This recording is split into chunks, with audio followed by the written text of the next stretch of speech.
அனைவருக்கும் வணக்கம். கற்பித்தல் முறைகளில், அதாவது வகுப்பறை கற்பித்தல் முறைகளில் ஆசிரியர் மைய கற்பித்தலோடு இணைந்து செயல்படுவது மாணவர் மைய கற்பித்தல் ஆகும். ஆசிரியர் மைய கற்பித்தலில் விரிவுரை முதல் தொகுத்தறிமுதல், பிரித்தறிமுறை, விதி வறுமுறை, விதி விளக்க முறையில் ஆகியவை அமைந்து காணப்படும். மாணவர் மைய கற்பித்தல் மாணவர்களை முன்னிலைப்படுத்தி செயல்படுவது. செய்திகளை அறிந்து கொள்ளுதல் என்பது ஒரு நிலை. ஆனால் அச்செய்திகளை பிறர் அறியுமாறு பயிற்றுவித்தல் வேறொரு நிலை. அவ்வாறு பயிற்றுவிப்பதற்கு பல்வேறு முறைகளை பின்பற்றலாம். பல்வகையான கற்பித்தல் முறைகள் உலகெங்கும் பின்பற்றப்பட்டு வருகின்றன. கற்பித்தல் நோக்கம், பாடப்பொருள், மாணவர் எண்ணிக்கை, தேவை, கற்பிக்கும் கால முதலியவற்றை சூழலுக்கேற்ப பொருத்தமானவை தேர்ந்தெடுத்து ஆசிரியர் கற்பிக்க வேண்டும். அப்போதுதான் மாணவர் தம் கற்றல் அடைவு சிறப்புறும். எல்லா கற்பித்தல் முறைகளிலும் நிறைகளும் உண்டு, குறைகளும் உண்டு. இம்முறைதான் சிறந்ததென யாரும் உறுதியாகவோ அறுதியிட்டோ கூறவில்லை. பள்ளி நிலையில் மொழி பாடத்தில் திறன்கள் வளர்ப்பதற்கே முதலிடம் கொடுக்கப்பட வேண்டும் என்று பாடப்பொருளுக்கன்று. இத்திறன்களை வளர்ப்பதற்கான முறைகள் பலவாயினும் அவற்றின் முக்கியமான ஒன்று மாணவர் மைய கற்பித்தல் ஆகும்.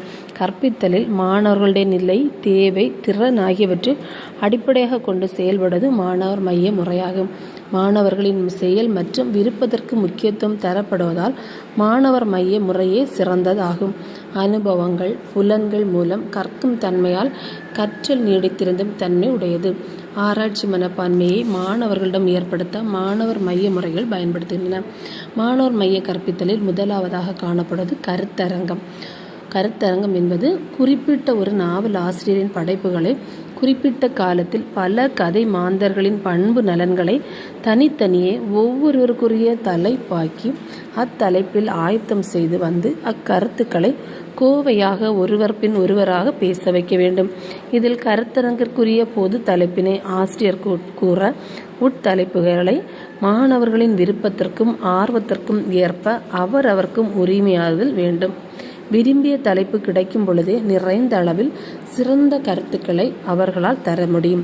இது நடுநிலை பள்ளியில் சுய முயற்சிக்கு ஓரளவு வித்திடலாமை ஒழிய உயர்நிலை வகுப்புகளில் அதன் வளர்ச்சியை கண்டு இன்பெறலாம்.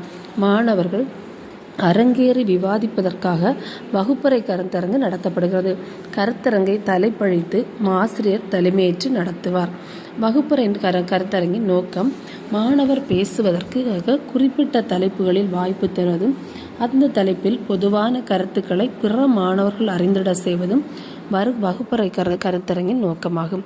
இவற்றில் ஒரு வகுப்பறை கற்பித்தலின் கருத்தரங்கில் ஆசிரியரின் பங்கு என்ன என்று பார்த்தோமானால், எந்த தலைப்பில் மாணவர்கள் பேச வேண்டுமோ அத்த தலைப்பை கருத்தரங்க நடத்தும் 10 நாட்களுக்கு முன்னரே ஆசிரியர் மாணவர்களுக்கு கொடுக்க வேண்டும். அத்துடன் கருத்தரங்கில் பேசுவதற்கு 5 அல்லது 6 மாணவர்களுக்கு வாய்ப்பளித்தல் வேண்டும். ஆசிரியர் கருத்தரங்க தலைவராக முன்னிருந்து நடத்துவார். கருத்தரங்கு தொடங்கும் போது ஆசிரியர் தலைப்பை பற்றிய தொடக்க உரையினையும் முக்கியத்துவத்தையும் சுருக்கமாக எடுத்துரைப்பார். பின்னர் ஒவ்வொரு மாணவரையும் கருத்தரங்கில் பேச அழைப்பார். கருத்தரங்கில் பேசும் மாணவர் கருத்தரங்க பேச்சாளர் எனப்படுவார். ஒவ்வொரு பேச்சாளரும் கருத்தரங்கிற்காக கொடுக்கப்பட்ட தலைப்பில் குறிப்பிட்ட நிமிடங்களில் பேசி முடிப்பார். பேச்சாளர் பேசி முடித்த பின் கேள்வி நேரம் 6 அல்லது 10 நிமிடங்கள் இறங்கும். கேள்வி நேரத்தில் பார்வையாளர்களாக இருக்கும் மாணவர்கள் சில ஐயங்களில் தெளிவு பெற கேள்வி எழுப்பார்கள். பேச்சாளர்கள் பதில் கூறுவர். கேள்வி நேரம் முடிந்தவுடன் ஆசிரியர் கருத்தரங்குகளில் விவாதிக்கப்பட்ட கருத்துக்களை தொகுப்புத்துரைப்புடன் கருத்தரங்கு முடிவு பெறும். கருத்தரங்கை தொடர்ந்து பட்டிமன்ற நிகழ்வுகள் நடத்துவது ஒரு மாணவ மைய கற்பித்தலின் ஒன்றாகும். கலந்துரையாடுவதால் ஒரு சிக்கலுக்கு முடிவெடுக்க முடியும். சில சிக்கலான முடிவினை கலந்துரையாடின பின்னரும் எடுக்க இயலாமல் போகலாம். அச்சமயம் பட்டிமன்றத்தின் உதவியால் சிக்கலுக்கு தீர்வு காண முயலும். எடுத்துக்காட்டாக, பள்ளி கலை திட்டத்தில் மிகுந்திருக்க வேண்டியது கலை பாடப்பொருட்களா, அறிவியல் பாடப்பொருளா, அல்லது குழந்தையின் நன்னறி ஒழுங்கலுக்கு பெரிதும் பொறுப்பாவோர் ஆசிரியர்களா, பெற்றோர்களா என்ற கேள்விக்கு பட்டிமன்றத்தில் விடை காண முடியும்.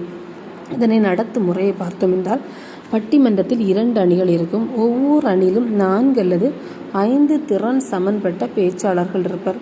ஆரம்பத்தில் உரை தொடுப்பதும் முடிவில் தொகுத்துரைப்பதும் தலைவர்களின் பணியாகும். அணி உறுப்பினர்கள் வாத எதிர் வாதங்களின் முனைப்பாக ஈடுபடுவர். ஓர் அணி முதலில் வாதாடும், எதிர் அணி அடுத்து வாதாடும். முதலில் அணி தலைவர்கள் இருவரும் ஒருவர் பின் ஒருவராக வாதத்தை எடுத்துரைப்பர். அடுத்தடுத்து ஒவ்வொரு அணியிலிருந்தும் பேச்சாளர்கள் எதிர்வாதம் செய்து பேசுவர். ஒவ்வொரு அணி பேச்சாளர்களும் தங்கள் அணியின் தலைப்புக்கு சார்பாக ஒட்டியும் எதிரணியின் தலைப்புக்கு எதிரான கருத்துக்களை கூறி வெட்டியும் வாதாடுவர். பொதுவாக ஒவ்வொருவரும் பேசுவதற்கு 5 நிமிடங்கள் தரப்படும். பேச்சாளர்கள் பேசி முடிந்தபின் அணி தலைவர்கள் இருவரும் அடுத்தடுத்து தொகுத்தரைத்து வாதாடி பேசுவர். அணி தலைவர்களுக்கு 7 நிமிடங்கள் தரப்படும். பேச்சாளர்களுக்குரிய காலத்தை நிகழ்ச்சிகளுக்கு ஏற்றி மாற்றி அமைத்துக் கொள்வார். எடுத்துரைக்கும் திறன், வாத கூர்மை முதலியன ஆக்கம் வரும். இரு அணிகளும் விவாதித்து கருத்துக்களை செவிமடுக்கப்படும். ஆசிரியர் சிந்தனை துலக்கம் வரும். தொகுத்துரைக்கும் திறனும் அவையில் ஆளும் சொல்லாட்சி திறனும் முடிவெடுக்கும் திறனும் வளரும். ஆக மாணவர் மைய கற்பித்தலில் கருத்தரங்கம் நடத்துதல், பட்டிமன்றம் நடத்துதல், விவாதம் செய்தல் ஆகியவை மாணவர் மைய கற்பித்தலோடு இணைந்தது.